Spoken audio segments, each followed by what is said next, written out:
દામનગરના સુપ્રસિદ્ધ યાત્રાધામ બુરખ્યા હનુમાનજી મંદિરે ચૈત્રી પૂનમના પાવન પ્રસંગે ભક્તોનું ઘોડાપૂર ઉમટ્યું। દામનગર સુપ્રસિદ્ધ યાત્રાધામ શ્રી બુરખ્યા હનુમાનજી મંદિરે ચૈત્રી પૂનમના પાવન પર્વે લાખો શ્રદ્ધાળુ ભાવિકોએ કર્યા દાદાના દર્શન। અમરેલીથી બુરખ્યા સુધી, દામનગરથી બુરખ્યા સુધી ઠેર ઠેર સામાજિક સ્વૈચ્છિક સંસ્થાઓ સંગઠનો દ્વારા પદયાત્રીઓ માટે પૂરારૂપ સેવા સ્ટોલ, ચા, પાણી, શરબત, અલ્પાહારની વિનામૂલ્યે સેવા। 1.5 લાખથી વધુ ભાવિકોનું તારીખ 22/4/2024ની સમી સાંજથી અવિરત પ્રવાહ શરૂ થયો હતો। મંદિર પ્રશાસનની અદ્ભુત વ્યવસ્થા, હજારો દર્શનાર્થીઓને મહાપ્રસાદ, સંપૂર્ણ મંદિર પરિસર, વાતકુલિંગ, ફુવારા, રોશનનો જળહળાટ દૂરથી પણ દર્શન થઈ શકે તે માટે full screen LED project system. Shri Burkhya Hanumanji મંદિર trust, Shri Burkhya charitable trust, પૂજારી પરિવાર, સમસ્ત બુરખ્યા ગામ, જય ભવાની સેના, સમગ્ર કર્મચારી સ્ટાફ સહિત હજારો સ્વયંસેવકોના સંકલનથી કાબિલે-દાદ સેવા જોવા મળી।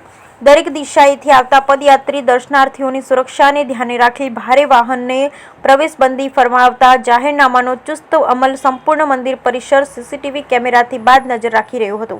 શ્રી બુરખ્યા હનુમાનજી મંદિર પરિસરમાં મહામારુતિ યજ્ઞનું પૂજન અર્ચન ને દર્શન કરતા ભાવિકો ખુશખુશાલ, સમગ્ર ટ્રસ્ટી મંડળ સતત ખડે પગે જોવા મળ્યું। હનુમાનજીની જન્મ જયંતિની અદમ્ય ઉત્સાહથી ઉજવાયા। દૂર સદૂરથી આવતા અવિરત માનવ પ્રવાહ તારીખ 22/4/2024ની સમી સાંજથી શરૂ થઈ 23/4/2024ની મોડી રાત સુધી દાદાના દર્શને માનવ મહેરામણ ઉમટી પડ્યું હતું। Bureau report, Natwarlal Bhatia.